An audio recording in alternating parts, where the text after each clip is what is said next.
Hello fellow Whovians, it's Time Lord Myth here. Are you ready for your next adventure in time and space? Fantastic! Then let's set the coordinates and get started.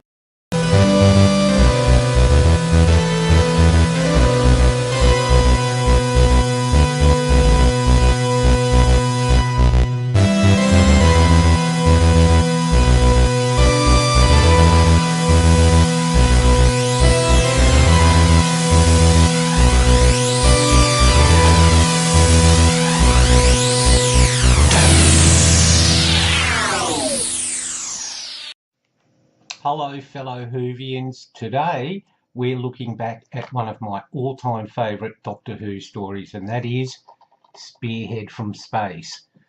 Hey, if this is your first trip to the channel, thank you so much for joining us, and if you want to impress all your friends with your in-depth knowledge of Doctor Who facts and trivia, then make sure to hit the subscribe button and the bell notification and you'll always be up to date.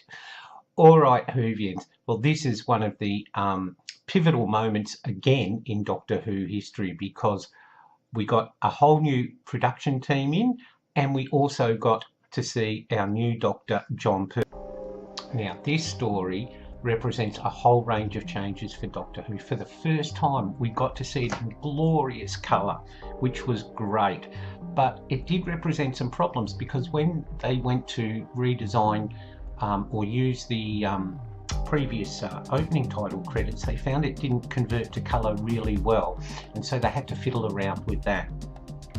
Now this story was written by Robert Holmes, and he based it, it was originally going to be called Facsimile, which is really clever, but it was based on a story he wrote for a 1965 movie called Invasion, and it was basically about an alien who crash lands in the woods and is taken to hospital, and some of the dialogue from Spearhead from Space is almost word for word what was said in the movie Invasion, or written in the script for Invasion, which is really interesting. Now it's thanks to the great Robert Holmes, who was such a prolific writer for Doctor Who, that we have the Autons, and they to me were one of the most scariest villains I'd ever seen on Doctor Who, and I think it all ties back with that, you know, things that look like us that aren't quite us. That's a real psychological fear we humans have inbuilt in us, and the fact that you had shop window dummies coming alive and murdering people, and Dudley Simpson's incidental music when the Autons went on the march was just incredible. It was so atmospheric, it was so dark, it was so chilling. And when we get to see scenes of Autons an Auton crashing through the woods trying to search for this meteor that contains the consciousness of its host body, or its host entity, the Nestine, that's chilling. That is so chilling. But my favourite scene is one that I'm going to tell you about just a little bit later. The story opens with the Doctor crash landing during a meteor shower, there's been a few in recent times.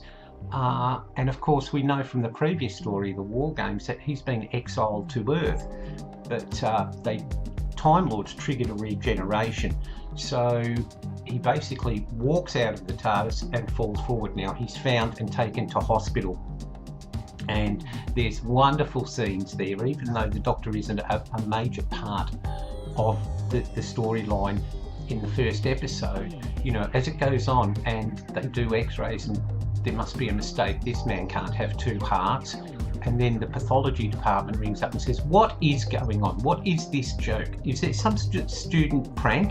This blood isn't human. It doesn't relate to any known blood group. What's going on? So there's that wonderful sense that, yep, he's definitely the Doctor, he's an alien. And while he keeps lapsing in and out of consciousness, the Doctor, he insists on holding on to his boot, and we later find out that's where he's hidden the TARDIS key. So the first introduction we get to the Doctor is basically of him bedridden. Now, my all-time favourite scene from Spearhead from Space involves the actress Betty Bowden, who played Meg Seeley in the show, and she's the wife of the poacher Sam, and he's basically found one of these meteorites and he's going to keep it because he thinks there may be a reward for it. So he goes to UNIT and says, oh, you know, don't suppose there's any reward for do you know anything about these meteorites, Sam? Oh, meteorites, don't know nothing about them. Thunderballs is what he calls them. But he puts it in a trunk, and the sound, the distress sound that this energy unit is giving out is muffled, but there's an auton standing there in the forest, and when she finds this and opens the lid, the sound becomes greater, so the auton is able to tune in on it. And this scene where she finds this auton searching, and you get away, I've got a gun, my husband will be home soon. And it's just terrifying that this woman is terrorised by it. She thinks it's a man, but of course, you know, as it gets closer, it's just brilliant. Now, an interesting fact about this story, Whovians, is that because there was some industrial action by some BBC staffers, they had to film this it was filmed on location entirely, and they didn't have the facilities to go back and edit on videotape, so that's why they had to use film. And apart from the TV movie with the 8th Doctor, this is the only time that a Doctor Who story has been filmed entirely. And what makes it interesting is that because it's been filmed, it was the perfect candidate for a Blu-ray upgrade to high definition. So that's why you can now buy this classic story on Blu-ray and see it enhanced, and it's just wonderful. Every actor in Spearhead from Space is just brilliant. We get to re-meet Brigadier Lethbridge Stewart and UNIT, who are going to be part of this whole new dynamics. Because the Doctor's trapped on Earth, so of course he needs some sort of base of operations. We get to meet Liz Shaw, who will go on and be his assistant, and one of the most chilling performances is by Hugh Burton, who plays Channing. He is leading the invasion. He's mind controlling the head of the plastics factory, Ransom, and he's just chilling. The way he just stares and the way he talks, just so flat, and we know there's something not quite right about him. Absolutely brilliant. Now, here's a little trivia for you, Doctor Who fans.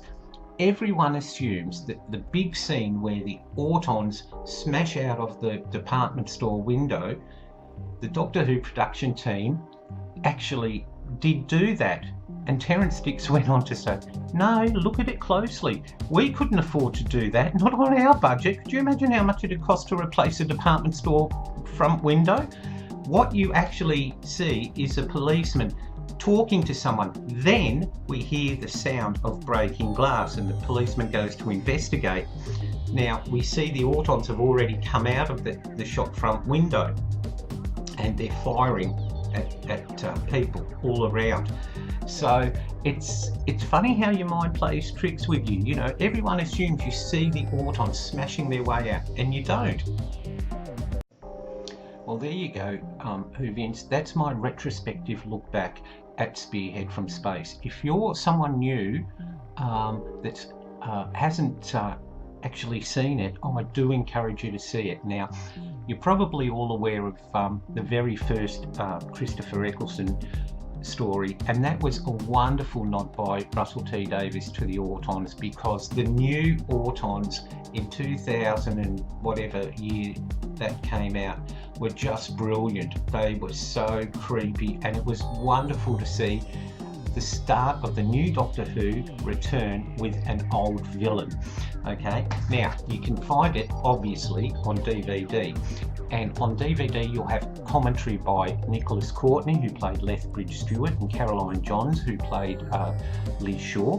There's also a documentary that you'll find really interesting about the challenges that the Doctor Who production team found in moving from the black and white era into colour, because it was all new. Lighting had to be different, costuming had to take into account colour, all those sort of things. Really, really interesting stuff.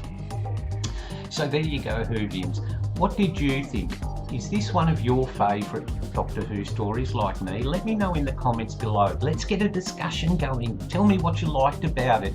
If you haven't seen it, has this video made you want to see it? Okay. And if you perhaps are only used to the new Autons, what do you think as a younger viewer? Do you admire the fact that these back in 1970 were really, really scary monsters? I'd love to know, so please hit that like button and the comment button. Okay, that's it from me, Time Lord Myth, until next time.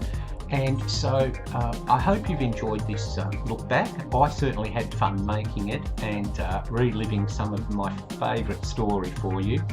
And so until next time, I'll see you somewhere in time and space.